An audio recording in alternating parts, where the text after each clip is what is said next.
I really have a big issue with the tracking tools just because, it's such a moving target and it's hard to really define what your brand's visibility really is because of that. And, again, I've been talking to people and I know there's a couple companies that are claiming that they're soon are coming out with a solution for that.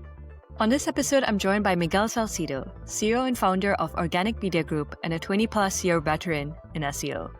Miguel has led teams at national agencies, managed over 600 SEO campaigns over the years, and worked with many brands such as McDonald, State Farm, Expedia, you name it. Enjoy today's episode.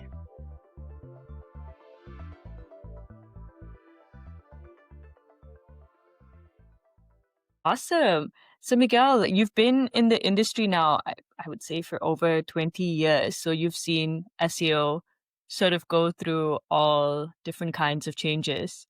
Do you mind maybe sharing more about how you got yourself started in the industry and why you stayed? Sure, absolutely. I think I was just attracted to SEO, over 21 years ago because, it was kind of an emerging industry. It was starting to really grow. And I learned how effective it was. And that really attracted me to it, that it was such an effective digital marketing strategy.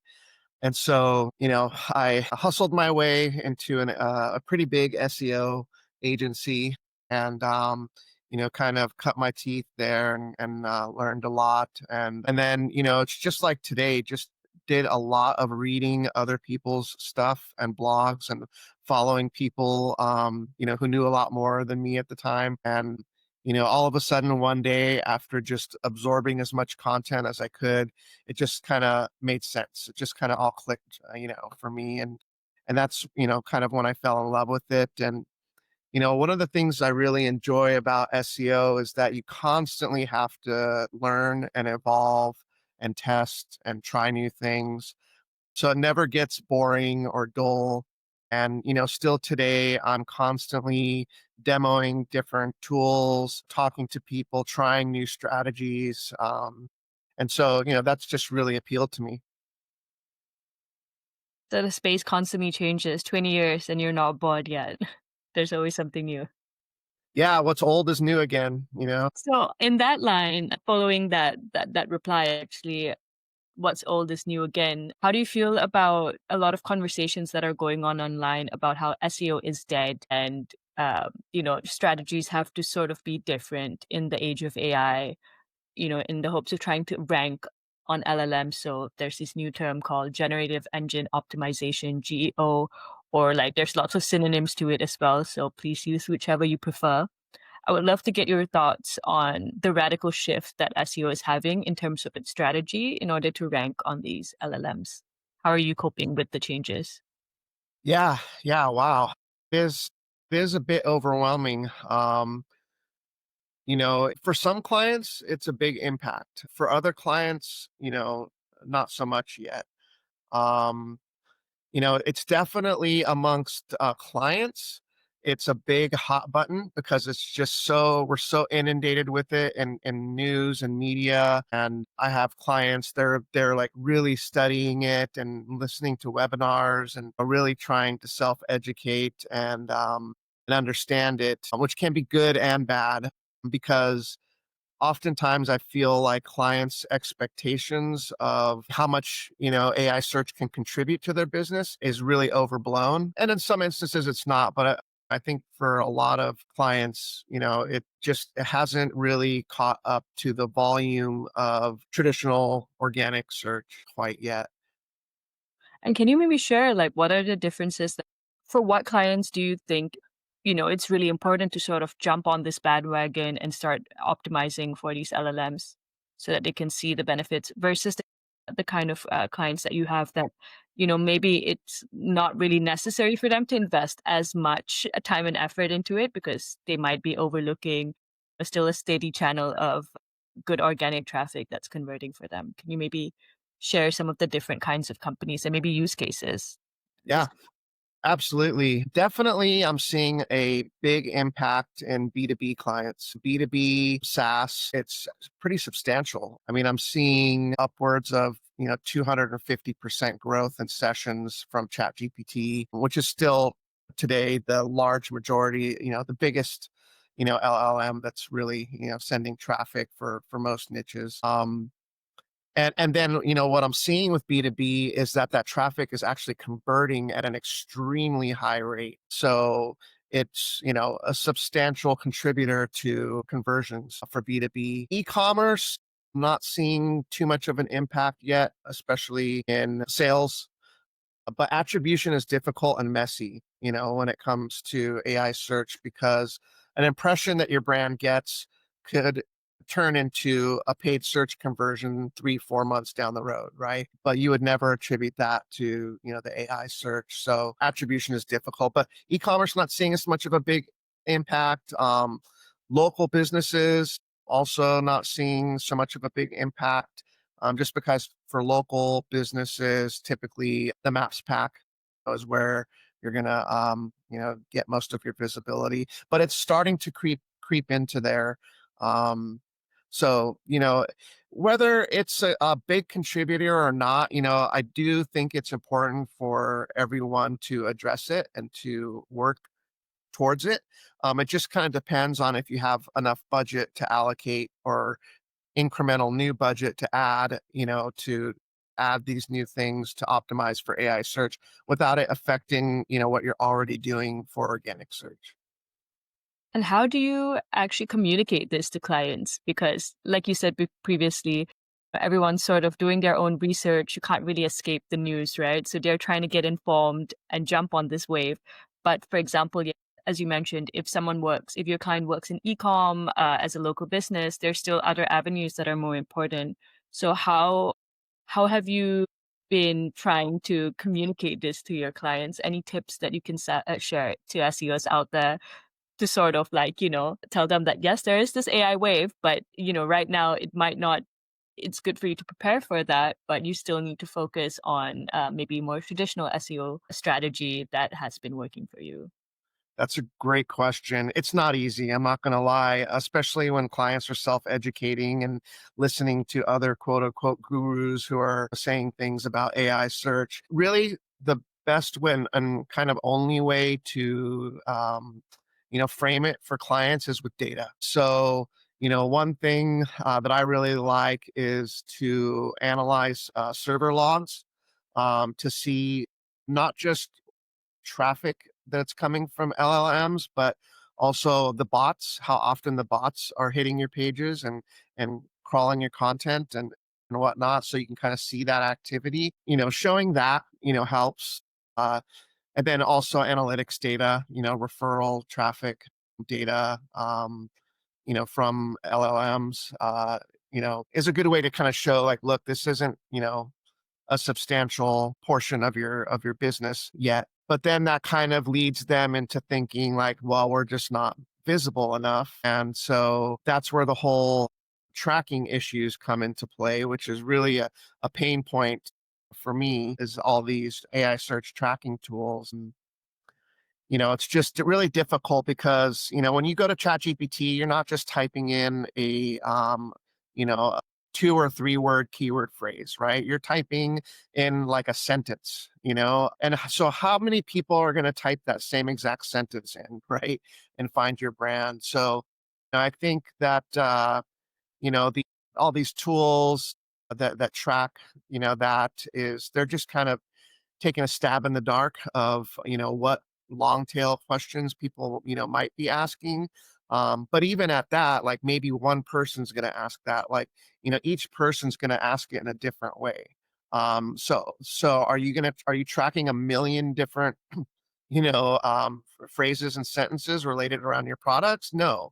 I mean, most tools, they're tracking 50, maybe 100, maybe 500, some of the more expensive ones, phrases. But are those the phrases that are really driving traffic to your site from there, right? Or getting used?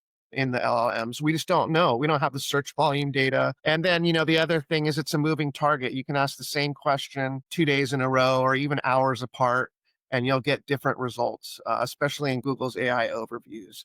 So, I see like in my clients' keyword ranking reports that run daily, one day they'll have a bunch of, rankings in the AI overviews, and the next day not, right? And then the next day they'll have them again. So it's kind of a moving target to where, they can provide different results for the same keyword.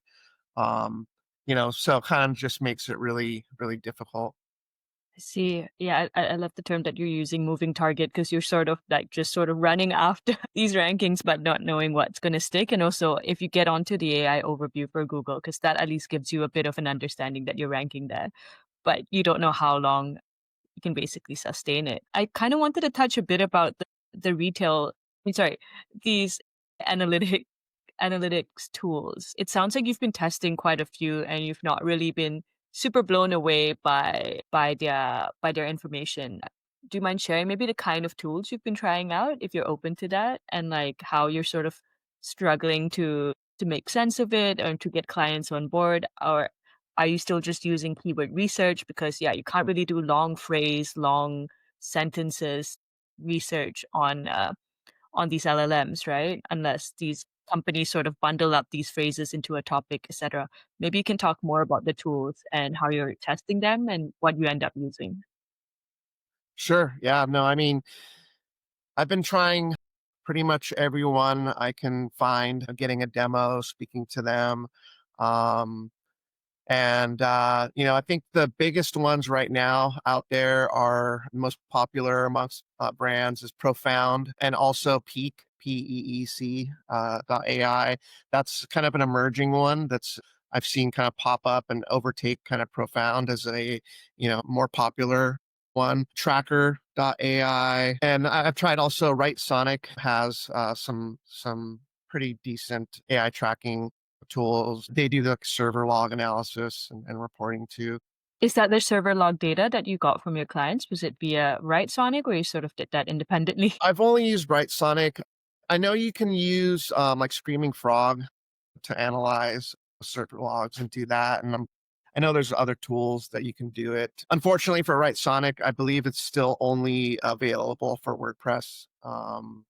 But actually, one of my favorite tools is actually free. It's it was kind of gonna be my favorite tool that I was gonna mention was it's called Gumshoe. .ai. I mean, I really still can't believe it's free right now. I gotta imagine at some point they're gonna, roll out paid programs. But I've been using that, and it's pretty good. I think in terms of how it functions and the data that it shows. I see. So compared to all the other paid tools, you feel like Gumshoe, which is free to use, has the most accurate data? Like, is it their metrics? Is it what?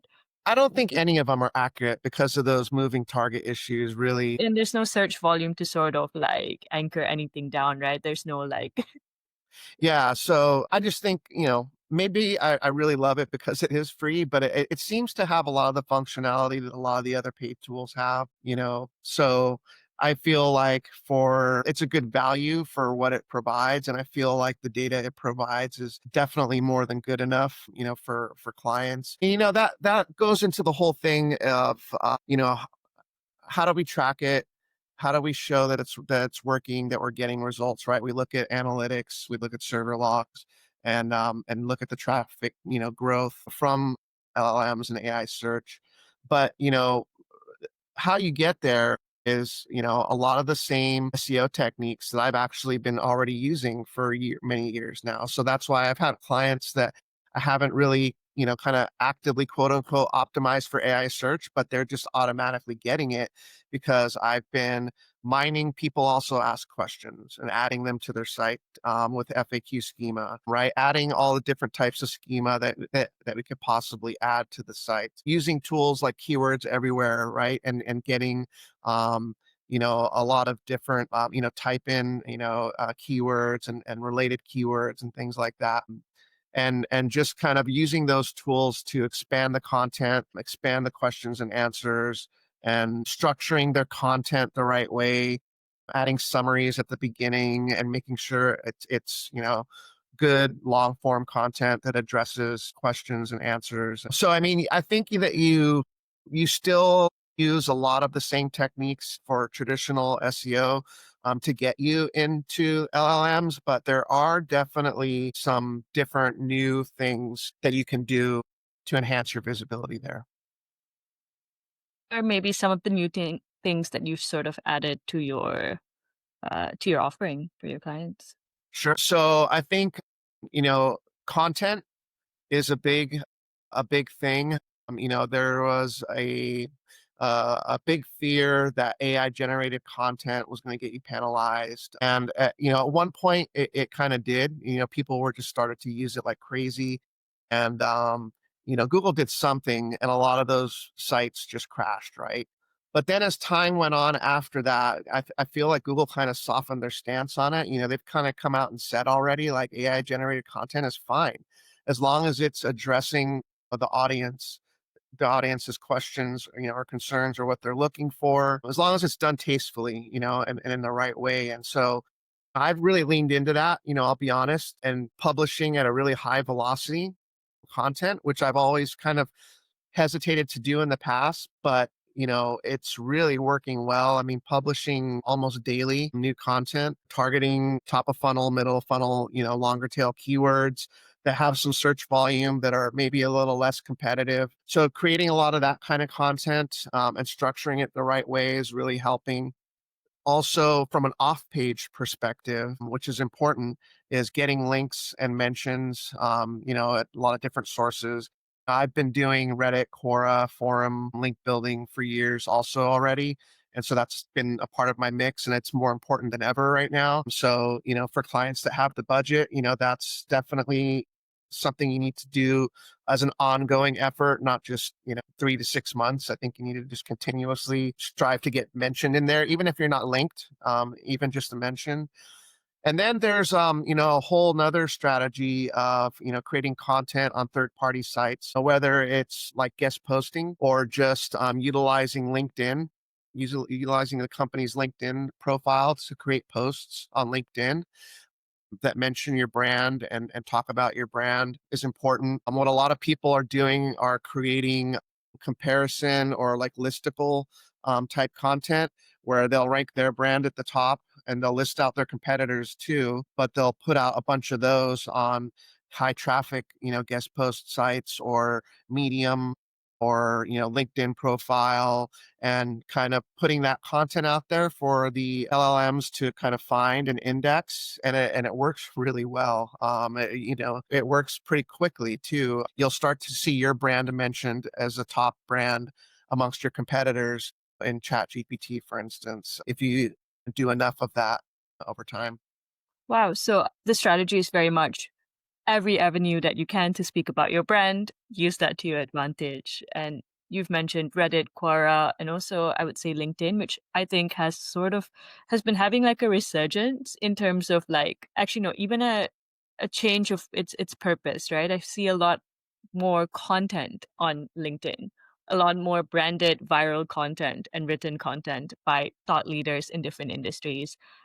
So I guess that's also a really good avenue right now to sort of like post whatever you're writing on your website, any topics or in your blogs, whatever for your brand, and also bring that to LinkedIn. I kind of want to touch very quickly again on what you mentioned about essentially quantity. You're making use of AI. A few people that we've had on have not really have sort of changed your strategy a bit more into saying that like, you have to focus on authenticity, less is more, writing, as the way real users would get the content. And I'm not saying you're refuting any of that, but you're just doing it at scale and kind of using AI to your advantage. So you're kind of focusing more on quality and quantity, maintaining quality with, putting as many articles out there. How are you doing that? Do you sort of are you making use of any agents, AI agents? What's your workflow like to sort of like keep that pace? Yeah, so I've tested out a lot of different AI content generation tools, and so kind of I use that to kind of help find the topics that we should cover. structure the topical kind of roadmap, around that, build out the content brief, and then actually build out the content with data and references and charts and tables and things like that. Um, but you do still also need a human, editor involved in the process. Which that it doesn't really stop scaling, because you can generate all this content really quickly, right? And you have a backlog of it, fine. Then you just have your editor or your writers, go through that, right? It may take them, a day or two, to get through, you know, 20 to 30, posts, but then you have a whole month's worth of content that you can schedule out. So I don't find that having a human involved in the process bottlenecks it. Um, because the bulk of the heavy lifting is being done, by AI, and it's getting good. I mean, AI is getting really good at writing content, and I'm reading stories out there. People are saying like it's going to be virtually indistinguishable from human written content like very soon. Like they're really close to that quality level with AI. And I also think that's kind of why Google's already come out like ahead of time, because they know that too, and said that AI content is fine. And also because people are producing it, so much and so quickly, they kind of have to it. So but that's kind of my process for that. Nice. And I wanted to ask, like, so when you're writing, you sort of create all these content briefs on an LLM. What's your favorite sort of chatbot or like LLM to use for creating content? Um, well, I don't really go straight to an LLM. I'll use different tools. What You tools? know, Maybe don't mind sharing. sure, I'll share some of them, not all of them though. But Surfer is good. Has good tools. But I really like the interface and the flow of Phrase .io. Never heard of that one. Rase. They have a good, really good tool, and then I find like a lot of other tools copy their interface also that have come Mm. out. Over the years, it looks very similar, to what they use, but uh, you know, and I believe those tools use a mix of different LLMs kind of combined. So they're really doing the heavy lifting with creating the workflows, the agents, the prompts, getting all that stuff kind Nice. of done. I think this is a great segue to the rapid fire round because a lot of what we are talking about, I also have like some short questions to sort of get your hot take on SEO and AI. It's not like you need to give one word answers. They're more one sentence. And yeah, just to see what you're feeling with SEO and AI. Would you like to, are you Ooh. ready? Yeah, absolutely. Cool. First question. Do you use LLMs outside of work or just on the job? Oh, absolutely. I find myself using them more and more, to be honest. Whether it's you know, helping one of my kids out with something, that they're trying to fill out or figure out, or just asking questions about like, if I'm cooking, and I want to know, and I forget, what oil has, a higher burn point, right? I'll pull up, Gemini on my phone and ask, and get the answer right away. So definitely using it day to day. It's taken over. What's one SEO task you never want to do manually again? I really like the topical research that you can get from LLMs, and can be a very time consuming process manually. So I would say creating like topical content, roadmaps and structures. Nice. So now the LLMs have saved your time in that. And you sort of you do it on a tool or do you do it like on the LLMs directly? Now that one I can just go straight to Chat GPT, and they do a pretty good job.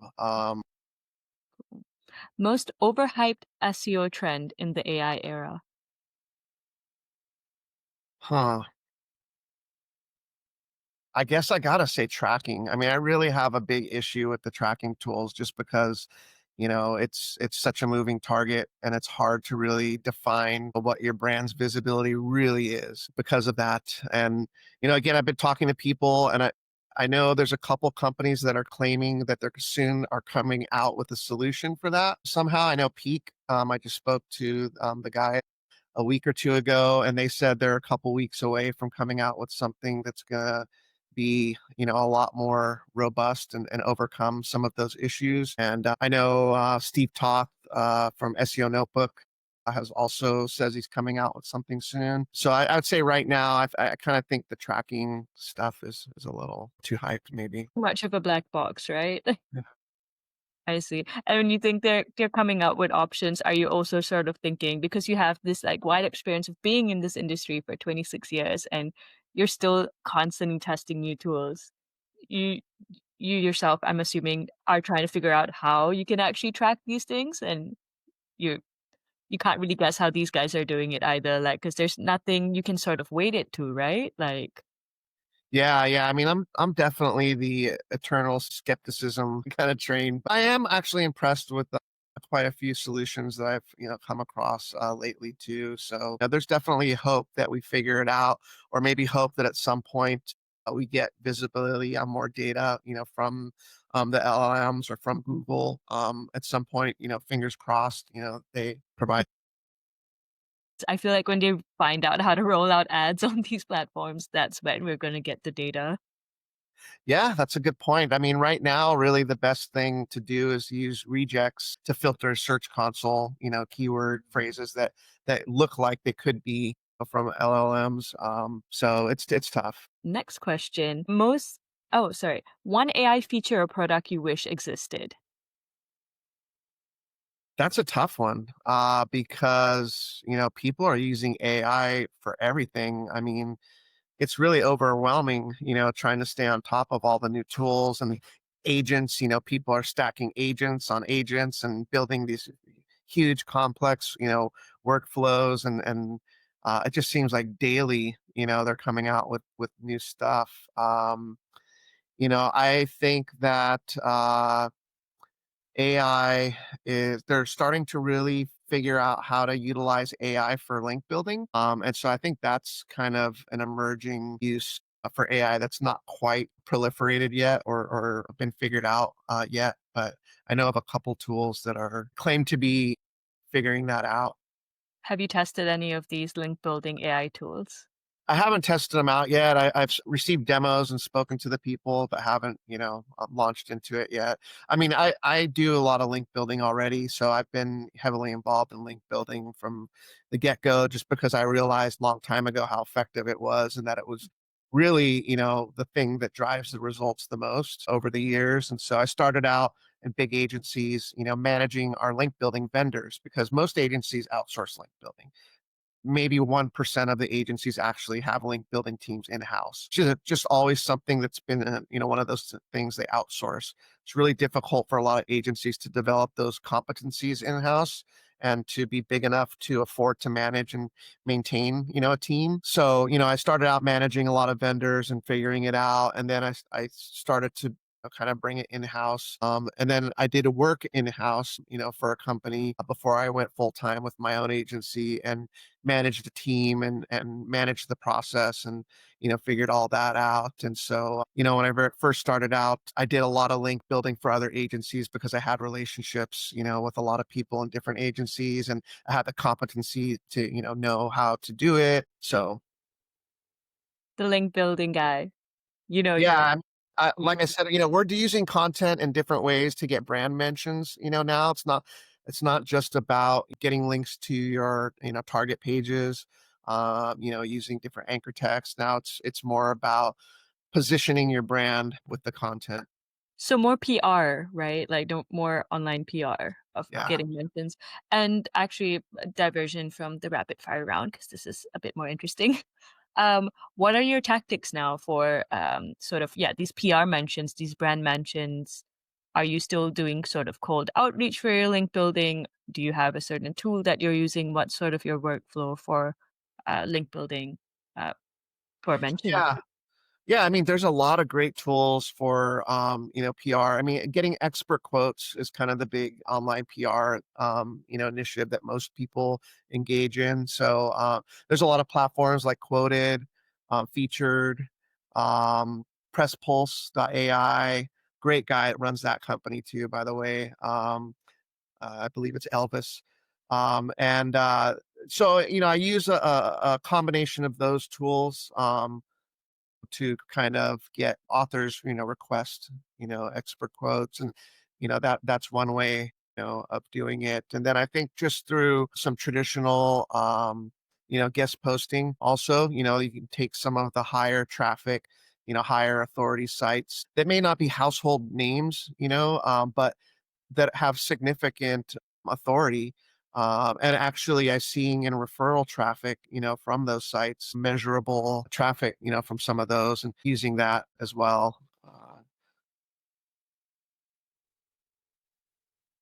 Do you have like maybe an example of what's maybe not a household name, but could be that you found to be useful to sort of reach out for guest posting slash brand these brand mentions that have your clients, if you're able to share? I'm gonna hold that close to my vest.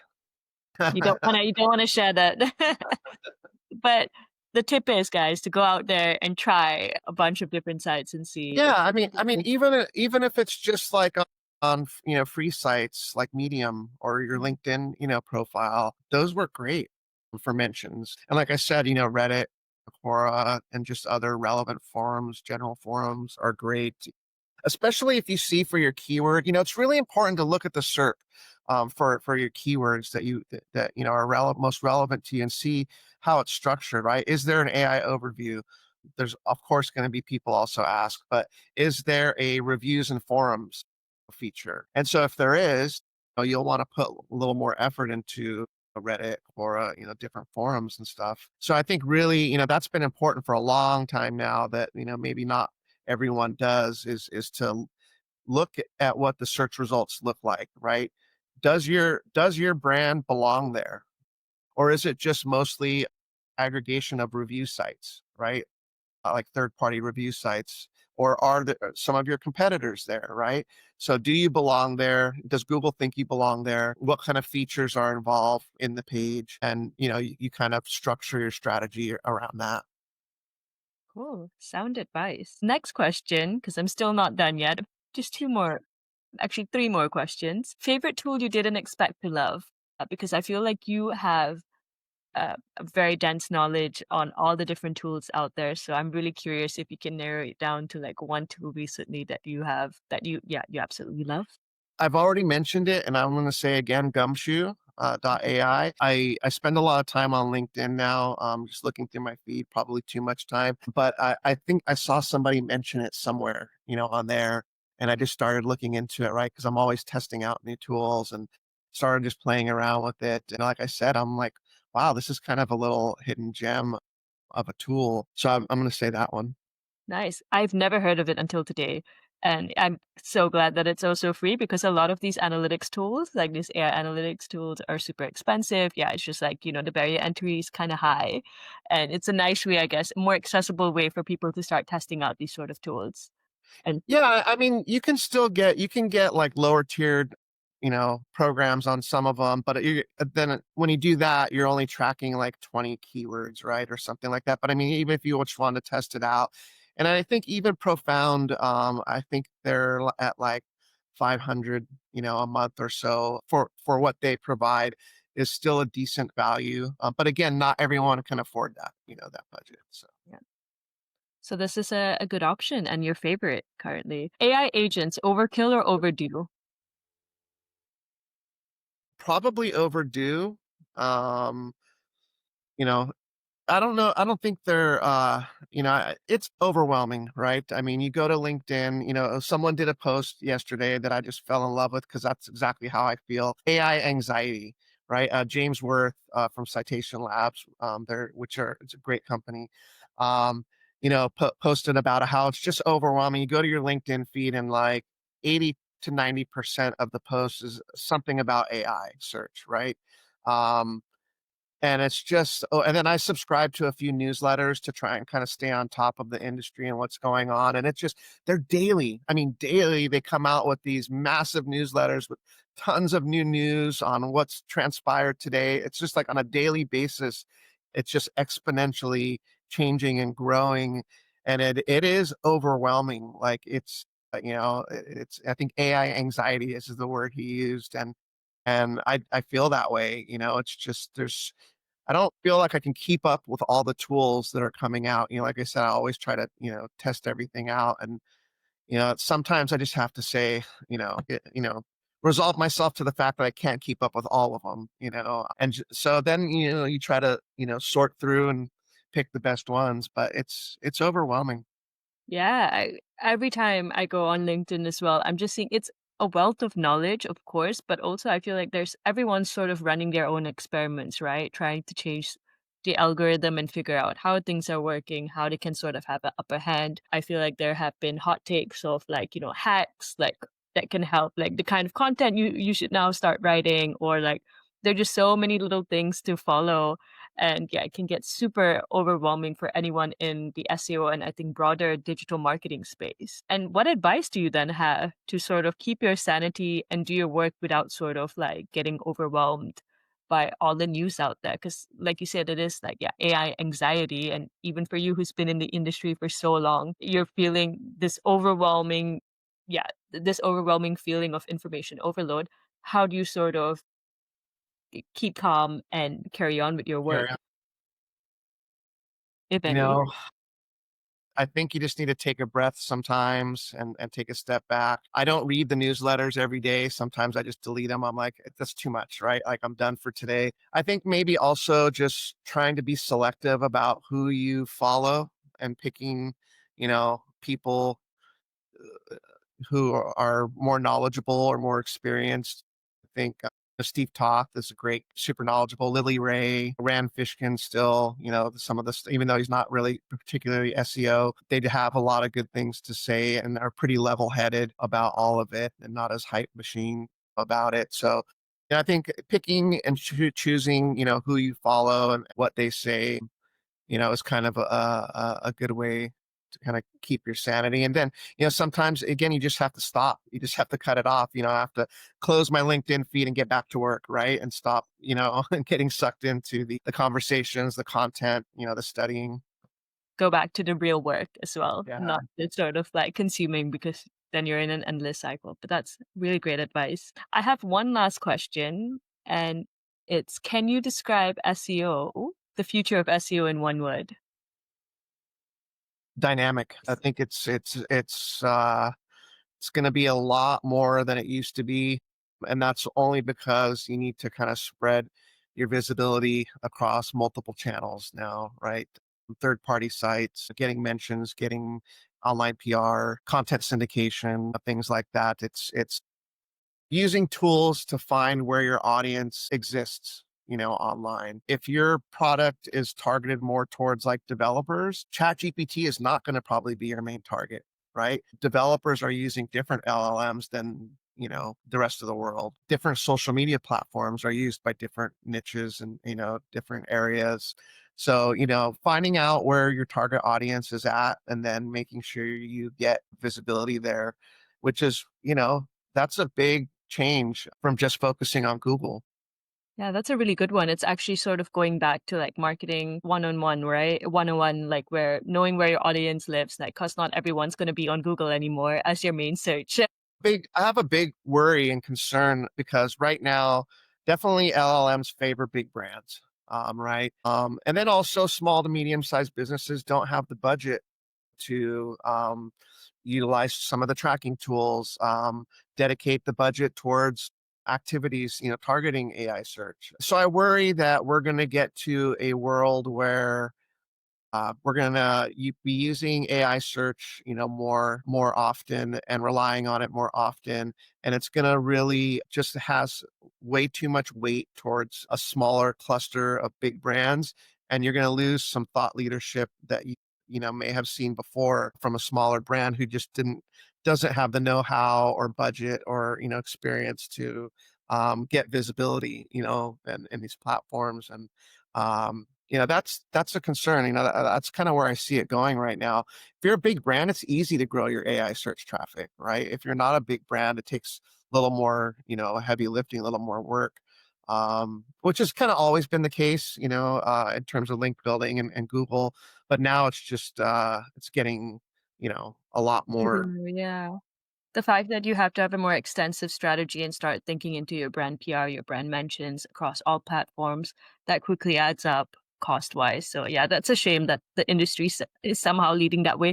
But hopefully to sort of keep it a level playing field, some of these LLMs will find ways to sort of like equally distribute the traffic to not just it being bought by bigger brands if they have any control whatsoever on these algorithms. But yeah. Yeah, only time will tell. So Yeah. I actually forgot to ask you one last question. It was part of the rapid fire round, but what's your favorite LLM? I don't really have a favorite. I'd say, Chat GPT is the one I use most often. And again, I'm seeing from, data that I have access to for different clients, it is still like 95, 97%, of the traffic from LLMs for pretty much every client that I have. I know some, like I said, if you're working with a SaaS company, say targets developers, right, then it's going to be different, and you'll see that play out in your Google Analytics data. You can find that. So I'd say I still use ChatGPT when I'm at my desk. I use ChatGPT. When I'm just out and about with my phone, of course, I'll use Gemini. Because I'm an Android user. So that would be my favorite. Cool. Thank you so much, Miguel. This was a really good conversation. You dropped so many good gems in terms of I have so many tools to go and like play around with now. Whoever's listening to this too. Thank you so much for that. Please let the people know where they can get in touch with you, what you're currently working on. And yeah, like how can they follow you as a thought leader or possibly work with you? Sure, sure. I mean, you can go to my website, organicmediagroup.org. Again, we're just SEO. We don't do paid search. I kind of stay in my lane with SEO. We're very content driven, and ROI focused. If we're driving lots of organic traffic, but it's not converting, it's useless. And so I've always been focused on, the bottom line and ROI. And then of course, link building. We run all of our link building in-house, and we're actually a link building agency also who works with a lot of other digital agencies who utilize us, for their link building. So, yeah, I could go to our website and, let's schedule a call, have a chat. I'm always willing to sit down and have a call with anyone and just go over what they're doing and what I see and provide some value for them, whether or not they end up working with us or not. Oh, thank you so much, Miguel. Loved having you on. And yeah, that's it.